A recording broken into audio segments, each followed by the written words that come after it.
تو کچھ لوگوں کا خیال ہے کہ اس وقت کا انتظار کرنا ہیں. میرا خیال میں یہ جو ہے طالبان کو اس کا انتظار نہیں کرنا چاہیے، اور اپنی جو ہے میں تو اگر ان کا مشیر ہوں تو یہی ایڈوائز کروں کہ جی آپ حکومت اپنی بنا دیجئے جو بھی آپ نے بنانی ہے، خاص طور پہ جو اہم پورٹ فولیوز ہیں صدر کا اگر وہ دینا چاہتے ہیں کیوں، یا پھر پرائم منسٹر کا، ڈیفنس منسٹر کا، فورن منسٹر کا، تو وہ دے دیجئے آپ. اور اس کے بعد پھر آپ دیکھیے، اور تعلیم کا وہ بھی ایک اہم شعبہ ہے.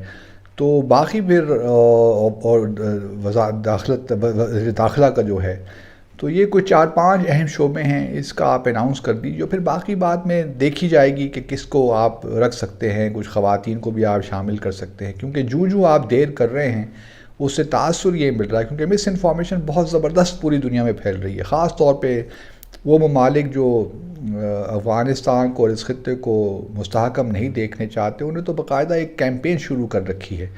اور اس کے بعد یہ بھی دیکھا جائے گا کہ آیا، کیونکہ دیکھیے پہلے جو 1996 میں اس سے پہلے بھی ہم نے دیکھا کہ وزارت جو دفاع ہے وہ بڑی امپورٹنٹ ہوتی ہے. تو اور اس لیے افغانستان کے کانٹیکس میں بات کر رہا ہوں، تو اس وجہ سے طالبان کو ذرا جلدی کرنی چاہیے. پھر دوسرا معاملہ یہ بھی ہے کہ پنشیر جو ہے ویلی، وہ ابھی تک طالبان کے کنٹرول میں نہیں ہے. شاید وہ چاہتے ہوں گے کہ پہلے ان کا کنٹرول سنبھال لیں، لیکن پنشیر کا معاملہ یہ ہے کہ جو احمد شاہ مسعود جن کو قتل کر دیا گیا تھا 9 ستمبر 2001 کو، طالبان نے ہی کیا تھا، کیونکہ اس وقت بھی ان کے اختلافات ان کے ساتھ تھے، وہ سرنڈر نہیں کر، اس وقت بھی پنشیر ویلی طالبان کے کنٹرول میں نہیں تھی، اور اب بھی نہیں ہے. کچھ بیہائنڈ دا سینز مذاکرات ہو بھی رہے ہیں، اور کچھ طالبان لیڈرشپ کا خیال یہ ہے کہ جو احمد مسعود ہیں، احمد شاہ مسعود کے بیٹے، انہوں نے بیعت کر لی ہے طالبان کو ایکسیپٹ کر لیا ہے اس کنڈیشن پہ کہ وہ پنشیر ویلی پہ زیادہ اس کو تھوڑی بہت اٹانومی دیں گے.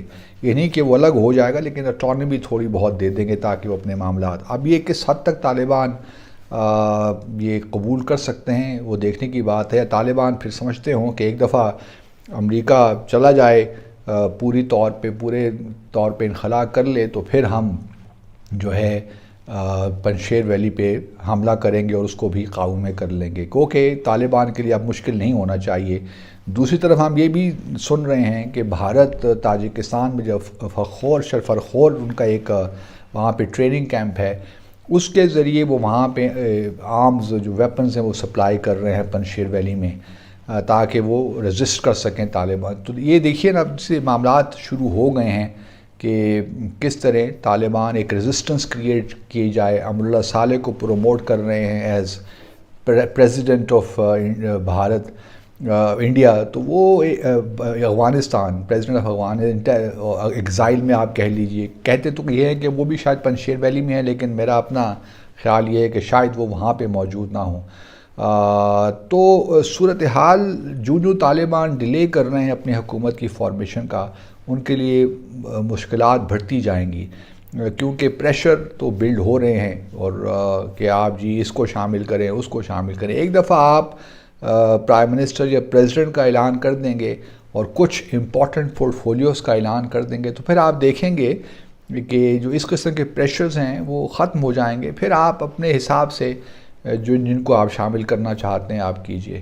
لیکن یہ ایک ضروری ہے، اور اس میں سمجھتا ہوں کہ جب ایک دفعہ حکومت بن جائے گی تو پھر پاکستان کو پہل کرنی چاہیے، پاکستان، رشیا، چائنا کو مل کر یہ پہل کرنی چاہیے کہ وہ انٹرنیشنل وہ ریکگنائز کریں نئی حکومت کو.